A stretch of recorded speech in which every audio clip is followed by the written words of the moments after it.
Every team, every topic, everywhere. This is Believe. Welcome to Orioles on the Verge. This is Zach Spedden, joined as always by Bob Phelan and Nick Stevens. And on tonight's episode, we're going to have part 2 of our conversation with Jon Meoli. Earlier this week, John joined us to break down his most recent top 10 prospect list for Baseball America. And on tonight's episode, we're going to focus in on the Major League side of things. And we'll get to that discussion in just a moment. But first, Orioles on the Verge is brought to you by BetOnline. BetOnline continues to be the world's most trusted betting platform and your number one source for online betting. From the earliest odds to in-game live betting, BetOnline provides you with all the action and the ability to watch the games as they happen.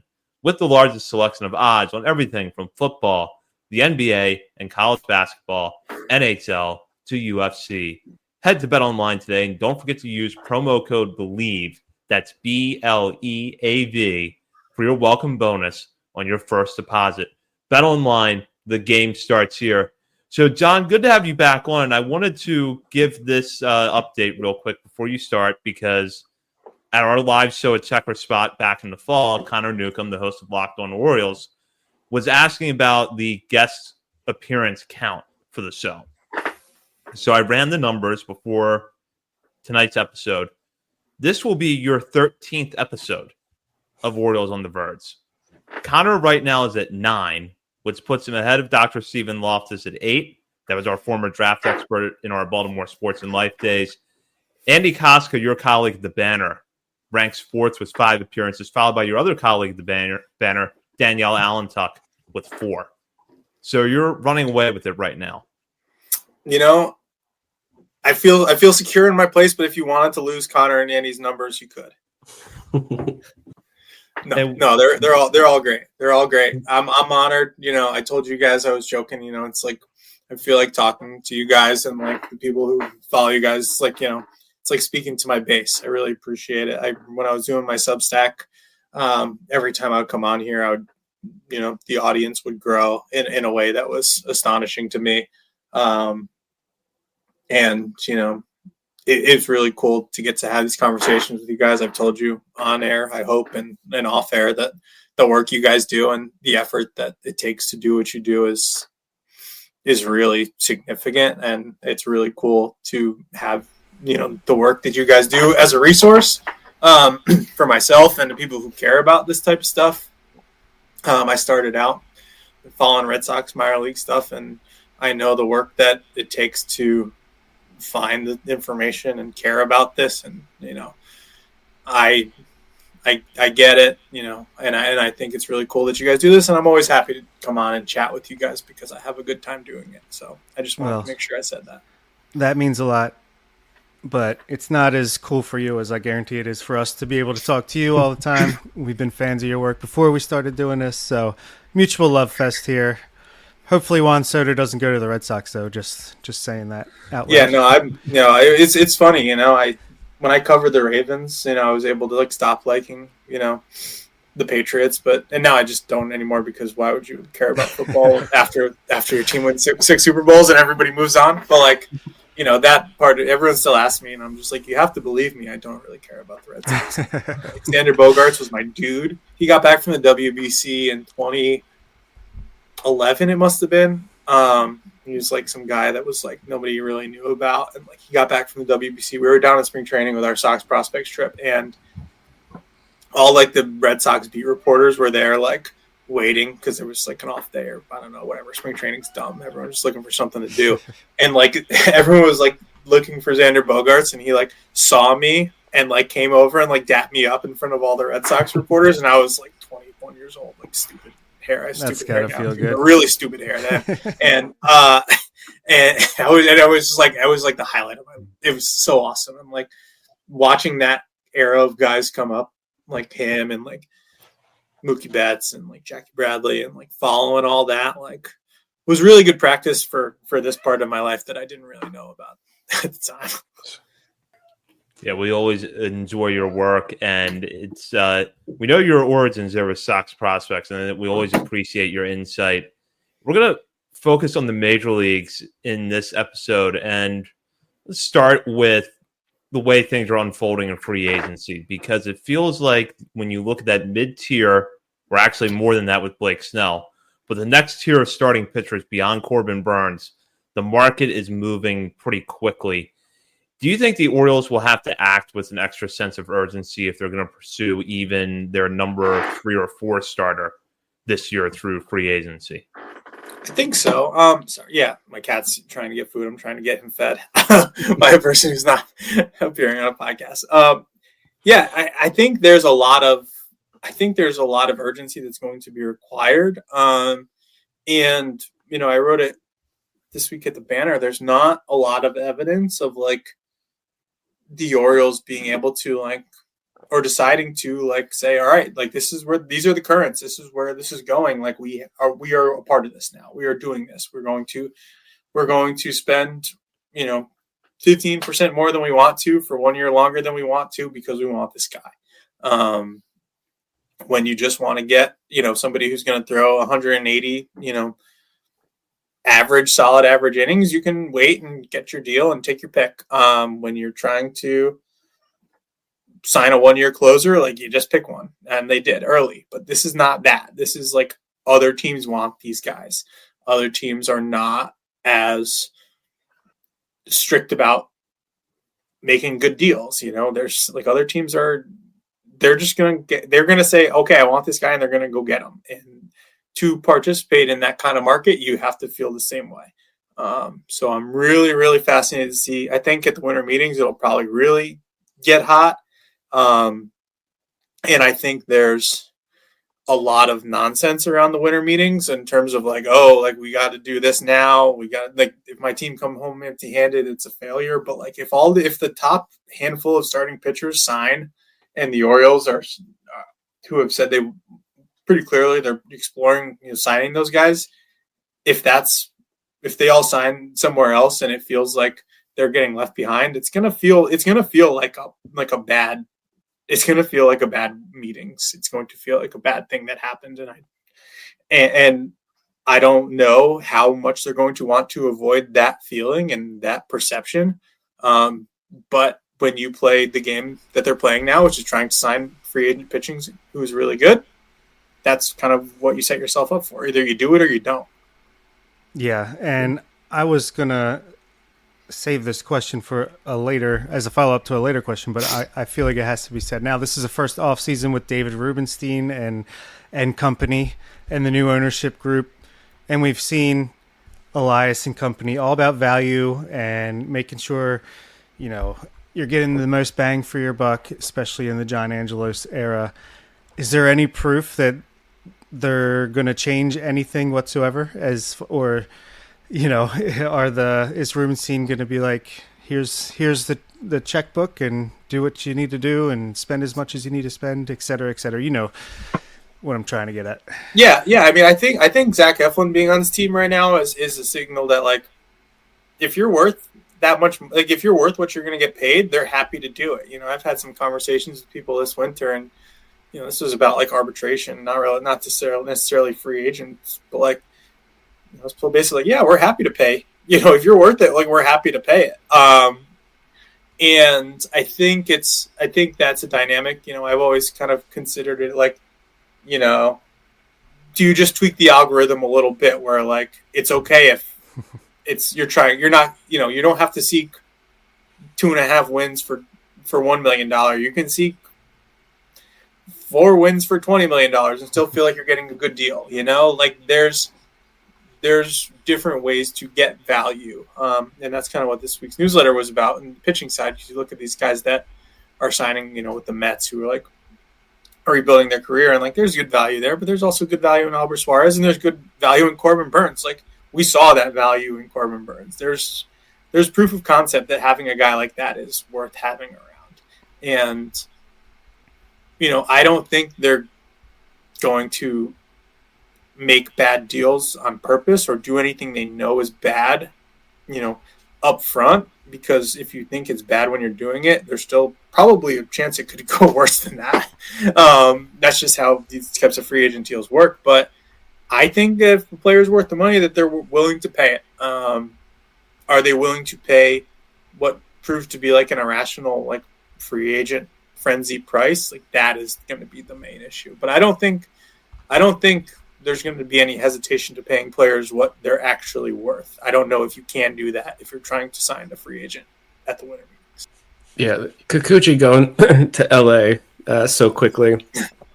And with some of these other prices, it just seems like, I don't know, I'm more anticipating the trade. That's what I'm looking for. I'm kind of like set my mindset there. But it is, like you mentioned in that last article, it is going to be very interesting to see kind of how this unfolds, because this is the first time we see superior financial backing. But I think the question we've always had is like, what is Mike Elias's view on all of this? What is Sig's view on all of this? But in terms of free agents and trying to bring these guys in, the Orioles are making more adjustments to the wall. Questions about whether that's going to help or hurt their pursuit of free agents.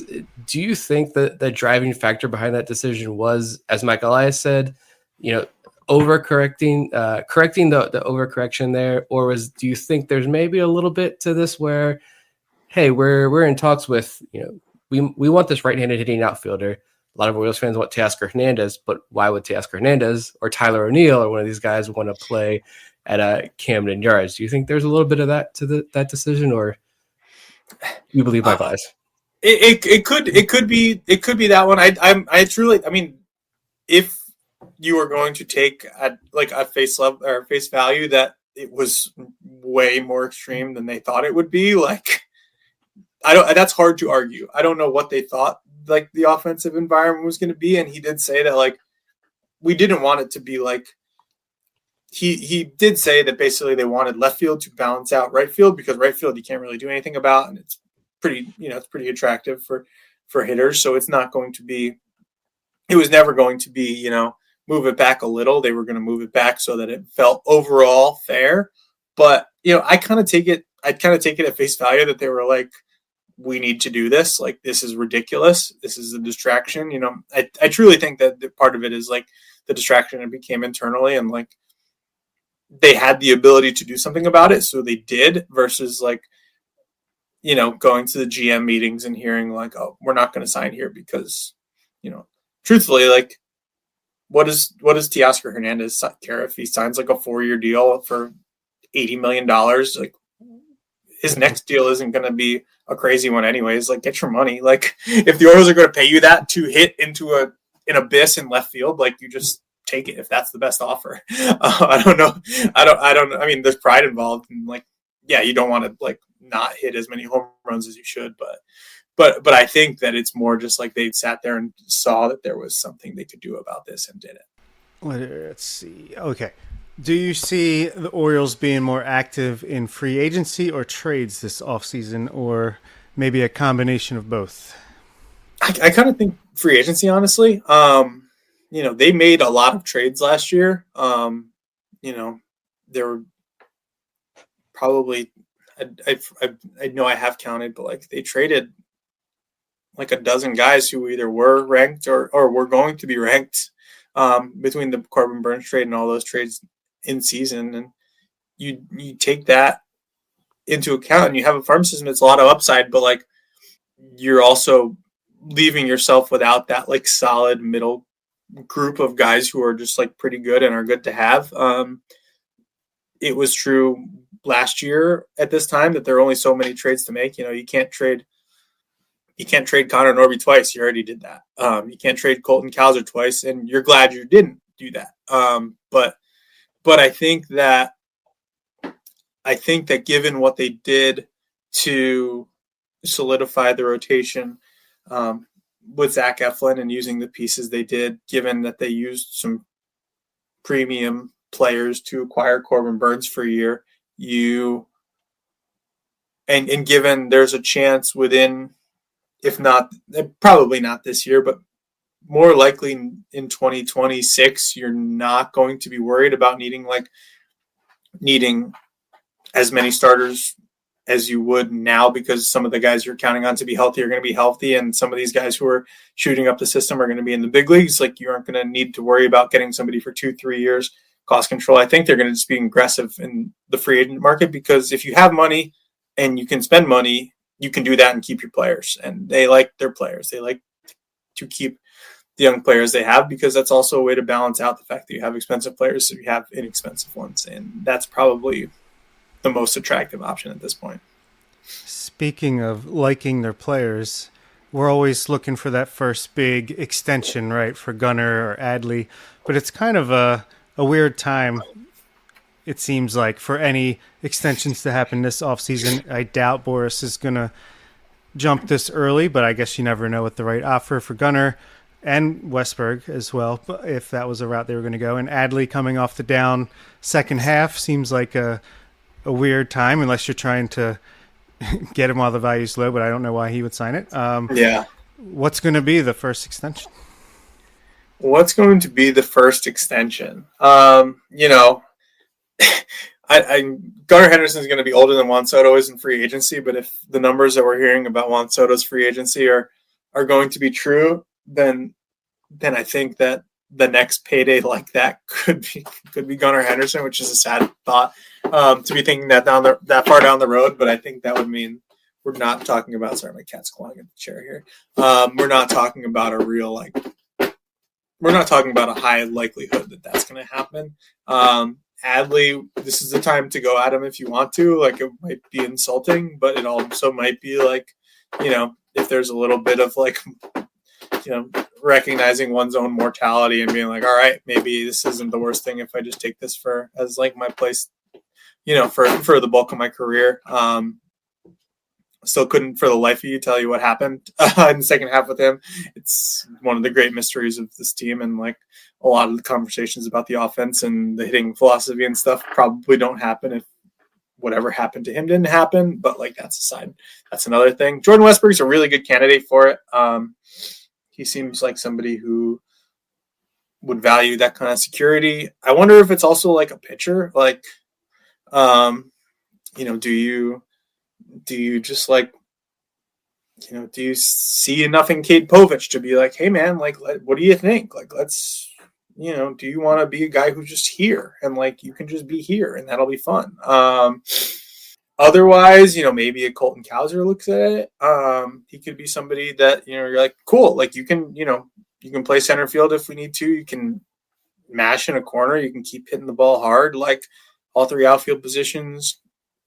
Expect him to get better, as major league experience. That could be an easy one.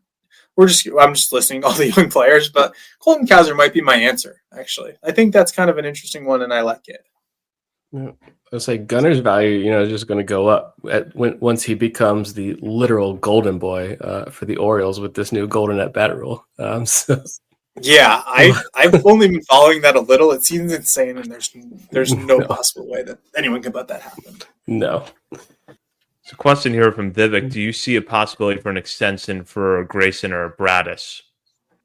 Bradish feels more likely of those two to me. I think there's a world where there's, you want to have that kind of certainty, and that's also a way for him to kind of elevate what his arbitration salaries could be, given he's going to have a year of his service time, and he's going to be paid for 1 year less than he would have if he was healthy. So you can say, all right, man, what do you say you get paid what we would pay you if you were a Cy Young candidate for 2 years instead of 1, and didn't have this injury on your resume, and you tack on a couple extra years? That feels reasonable. I'm not sure. I'm not sure why anyone turns down contract extensions except for trying to maximize their value in free agency. It feels very risky to me, but I also, if you told me to choose $1 now, or maybe I would get $10 in 5 years, I would probably wait for the $10. So I don't know. It's hard to say. I want to go back to Adley for a minute, and I agree with you. We're probably never going to know what happened to him in the second half of this year, but based on what we saw, do you think that there needs to be some sort of recalculation on the Orioles' part about how often he plays, and how would that affect not just whether or not they extend him, but how they plan the next few seasons, knowing that they're not going to have him behind the plate as often as they've had in the last 2 years. It's just really complicated because because he's a switch hitter and he's really good, especially, I mean, he crushed lefties this year. And then it's hard to find, like, you need someone to pair with him. And you almost need like a decent switch hitter too. So you're not being like, oh, we're facing a lefty today, like Adley's going to DH and so is going to catch. You almost have to find someone who you can like platoon proof it, where like if Adley needs a day, he gets a day, and it doesn't matter if the other team's got a good righty or like a nonsense lefty. Like if Adley needs a day, he gets a day. That's the type of thing that it feels like might need to happen. I don't know who would fit that bill. I don't know who's going to sign up. If they're like a type of player who could play more than once a week or twice a week, who's going to sign up to be Adley Rutschman's backup when the organization's top prospect is also a catcher? It's a fine line to walk, but there's just, even in years that weren't last year, last year was an extreme example of a second half decline. It was incredibly extreme, but there's a track record at this point of his production waning as the season goes on, and you're not going to not play him. Like when he's good, you play him because he's really good, but we're a couple years into this now, and I think there needs to be some care taken to make sure that you have the best version of him when it matters.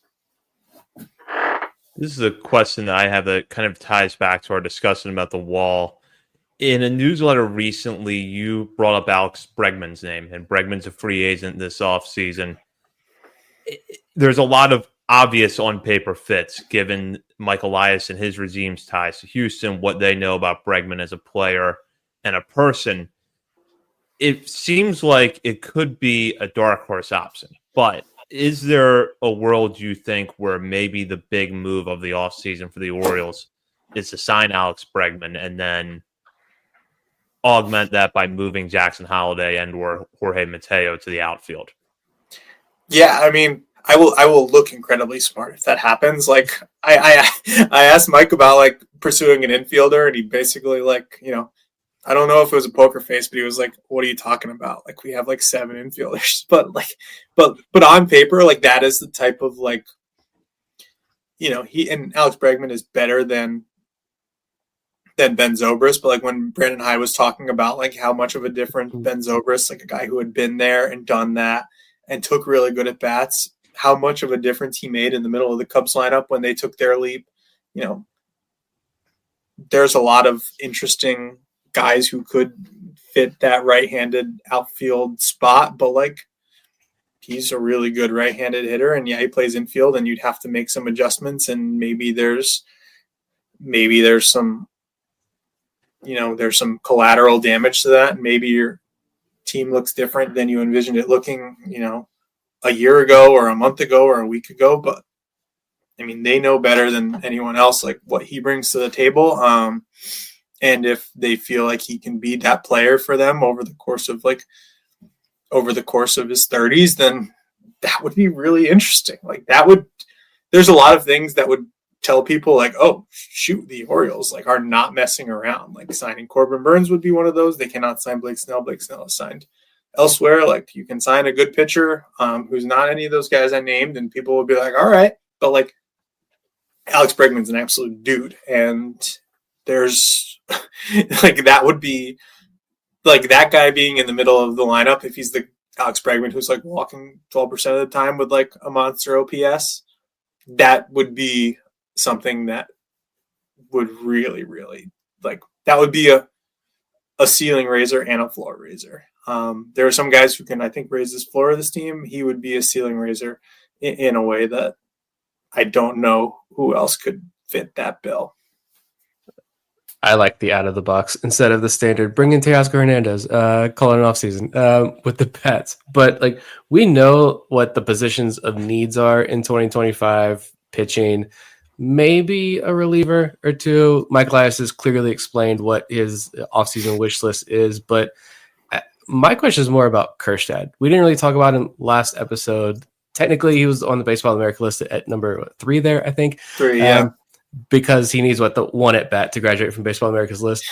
But I'm curious, what is the vibe with Kerstad?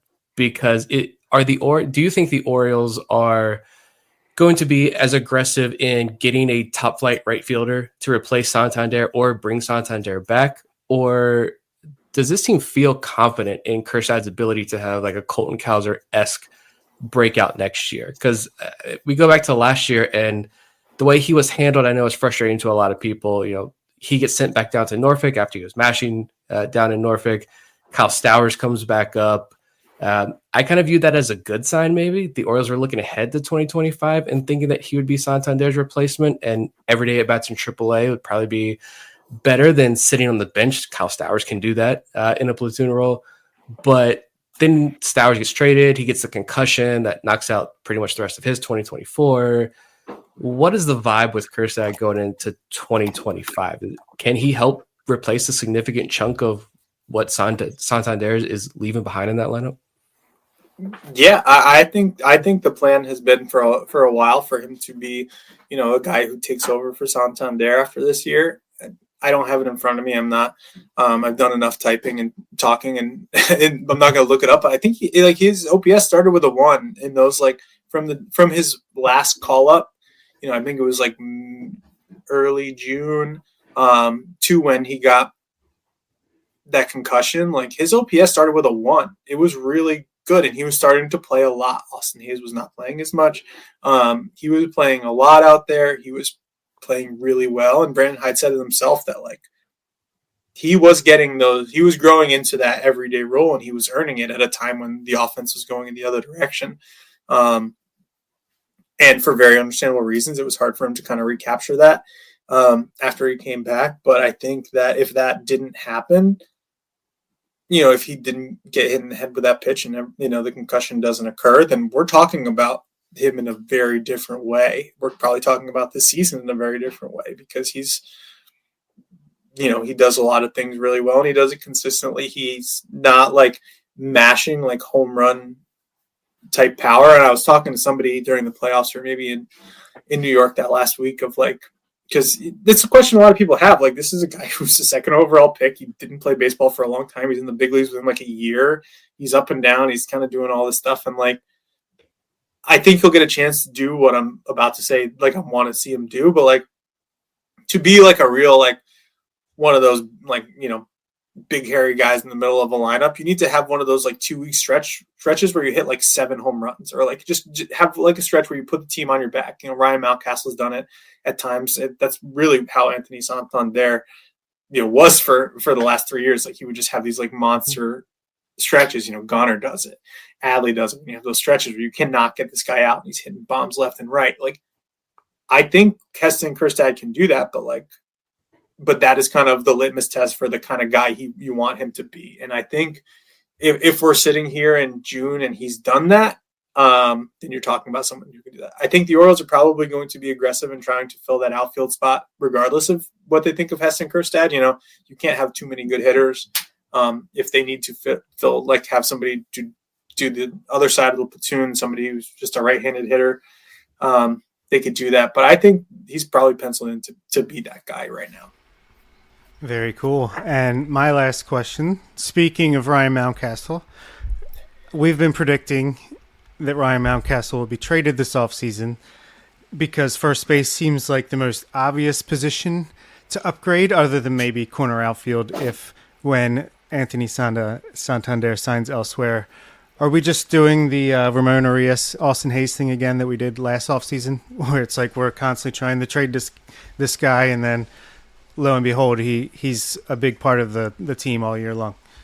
Well, Ryan Mountcastle is going to be underpaid for what he will be this year because he's basically going to be paid as a guy who couldn't hit home runs at the level he should have for 3 years. And now that now that those stats are baked in and he's going to get paid for the home runs he did hit and they're moving the wall in as much as they are, he's going to be probably a pretty good value. I think there's probably going to be some Kobe Mayo influence in Ryan Mountcastle's future.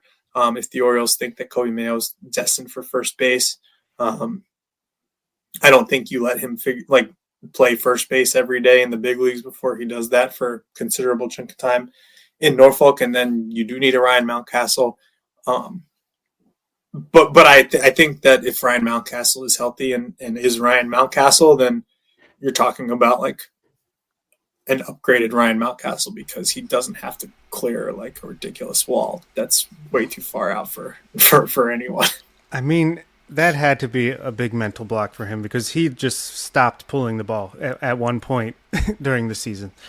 Yeah, and like he's somebody who, he'll joke about it, and like everyone will joke about it, but it's like gallows humor. Like that's what he does. He crushes the ball in that direction, and like the ability to do that and be rewarded for it is going to be huge for him. I mean, when he's on, he's like hitting line drives everywhere, and we've seen what that looks like over various stretches in his career. But that's going, like, there's going to be these guys are going to hit a ball over that wall in April that wouldn't have gone out the last couple of years, and like you're going to basically like they're going to turn to the dugout and laugh, and like it'll be like the weight of the world is off their shoulders once it finally happens in a game. You're talking, there's a few guys. I mean, even like Gunnar hits a lot of like nice like long fly balls to left field. Like, does Gunnar Henderson need to hit 5 more home runs a year? Like, no, but like, would that be nice? Yeah. like there's going to be so many beneficiaries to this, but I think Ryan Mountcastle is the most obvious, and for that reason, you see what it looks like. Even I could imagine Ryan Mountcastle like crying as he crosses home plate of that first home run. But even Adley, I didn't even realize. Adley, I think it was MLB.com article. He had like 8 home runs robbed from the wall. Robbed like 8 home runs of his in the past year or so, or 2 years. So, I mean, even maybe that played something in Adley's a factor at least last year. But yeah, it will be interesting to see how it impacts these guys. Ryan Mountcastle just seemed like it literally killed him, his spirit, almost to play baseball at times. And I'm happy for him. That looks like this year could be Ryan Mountcastle and Heston Kjerstad. I feel like are the 2 guys that if they pop next year, like it just completely takes this roster and this lineup specifically to a whole nother level that I think puts the Orioles in a pretty solid position. Yeah. But I'll go with one more question here because it seems odd that we have not brought him up yet. Jackson Holliday. We saw a lot of ups and downs in the major leagues last year with him, but we know how special of a player he could be. Do you think that the Orioles view him as their everyday second baseman right away next year, or is this maybe another reason that you keep Jorge Mateo and Ramon Arias around because you need someone to complement Holliday for a while at least, while he still tries to get settled in the majors? I think those 2 things are probably unrelated. Like, I think that if there's a whiteboard in Michael Elias's office, you'd have to be living in a different world than the one we are. That Jackson Holliday's not like the second baseman at the top of that column. I think they're going to try to keep guys like Ramon Arias and Jorge Mateo, regardless of whether Jackson Holliday is the second baseman, because if it doesn't work out, you have a decent to better big leaguer who can help out like they did this year. But I think there's probably a lot of, confidence that Jackson Holliday can be closer to what he was expected to be. Like, this year was kind of nothing went the way that it was supposed to, and some of that just is how baseball works and getting young guys to the big leagues, and some of that was I feel like unforced errors. And what are you going to do? Like, it's over now. He's not going to be that guy that next year. He's going to be just a guy who could be a good guy. Like, it's going to be a different standard. I think it's going to be better for him having had the experiences he had this year, and with some of the swing work that they've done. You would expect him to get every chance to earn that job out of spring training and be that guy. and you have, I will not be logged on for it, but I'm sure there will be pitchforks and flamethrowers when they face a lefty and he's not in there, and that's just kind of how things are going to go at this point. Well, he's got the Shohei toe tap now, so I think he was let's see, got it right here, 5 for 10 after instituting that with some extra base hits, so it's over. He's the new Shohei. Yeah, sign him up, put him on the mound too. Well, John, we always appreciate your insight, and we're glad to have you back on. I know a lot of our listeners are subscribers to the banner, but for those who aren't, can you let them know, A, why they subscribe, and B, what work you and your colleagues who cover the Orioles have coming up here over the rest of the offseason? Yeah, so to start with the second one, winter meetings are heating up. We're trying to figure out the best way to cover, how this team is going to act, should act. I spend a lot of time thinking about what they're going to do and stressing about whether what I think is right or not. I think it's going to be really fascinating to see what they do, and I think we're going to have, our goal at the banner, and the banner's goal is to provide, perspectives and content that you can't get anywhere else. I think we do a fantastic job of that. And this offseason is going to be an avenue to explore that further. Personally, I have a couple of ideas I'm kicking around. I'm just kind of trying not to tap the well too early. One thing I plan to do, and hope the Orioles let me, I guess I'll just say it right now, but I want to dig into the team that Kobe Perez has put together down in the Dominican Republic and Latin America, because they have, they're fully operational and humming at this point, and it's not been that long that they've had the opportunity to do what they're doing. There's a couple other minor league type stories I'm thinking about, but it's things are going well at the banner. We're ramping up the podcast game. We got the Inside the Dugout newsletter. Things are great, and I. Like I said, I appreciate everyone. I appreciate the overlap and everyone being able to support all these different ventures that all the people in the squad box are doing. Absolutely. The banner's the place to go. That's where I go. Check out the Baltimore Banner for all of their Orioles coverage from John, Andy Koska, Paul Mancano, Danielle Allentuck, and Kyle Goon. You can find it over at thebaltimorebanner.com. And if you have not subscribed yet, be sure to subscribe to John's newsletter, Inside the Dugout. John, thanks so much for coming on tonight. Appreciate you guys. Let's do it again soon. Absolutely. Bob, Nick, and I will be back next week with more Orioles coverage. In the meantime, you can follow us on our many social media channels, including Facebook, Instagram, Threads, X, Blue Sky, TikTok, and YouTube. We're also over at Substack, OriolesOnTheVerge.substack.com. We've been ramping up our coverage there. And while you're browsing the internet, be sure to head over to Patreon and become a member today. And if you're an existing member, consider giving the Orioles fan in your life a gift subscription to Patreon. We've posted details about that, so go check that out. For Bob Phelan and Nick Stevens, this is Zach Spedden. You've been listening to Orioles on the Verge, presented by BetOnline and part of the Believe Podcast Network. Hey everybody, I'm Trevor Sikkema, host of the PFF NFL show, here to tell you what you can find on all of our shows throughout the week. On Mondays, we have the Grade Release Show, where myself and Dalton Washman break down every single game that you just saw in the NFL. On Tuesdays, we have the Quarterback Breakdown with Seth Galina. On Wednesdays, we've got the Rookie Review with John Ledyard and the preview for the upcoming week in the NFL. So make sure you are subscribed to the PFF NFL show wherever you get your podcasts.